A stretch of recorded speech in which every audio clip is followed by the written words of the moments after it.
If you're shopping for this, I want to let you know I feel your pain. My children brought home lice from school, and I had the pleasure of using this alongside them. And let me just tell you, I'm a fan. It works. Okay, so first of all, it smells good when it's on your hair. It's very strong at first. Like when you first smell it, you're like, whoa, that's overpowering. But once it's on your hair, it's fine. Now I took it off because I wanted to show you it's a pretty thick formula, and you leave it on for 3 minutes, so only 3 minutes, and then you wash it out.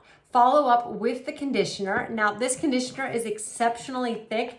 My only problem with it is that it's kind of hard to come out with the little cap. So a lot of times I just take that off and put it into my hand if I'm going to be using it on my kids' hair or even my own hair. But now we just use it as a complete preventative.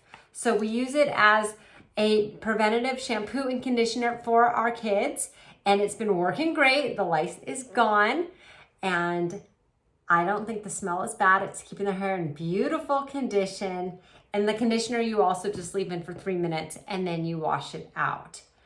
I like that it has safe ingredients, so it's safe for kids, safe for adults, and this has been a really good find. I highly recommend it if you're dealing with lice or you just want to prevent it from happening, because the lice do not like this shampoo and conditioner.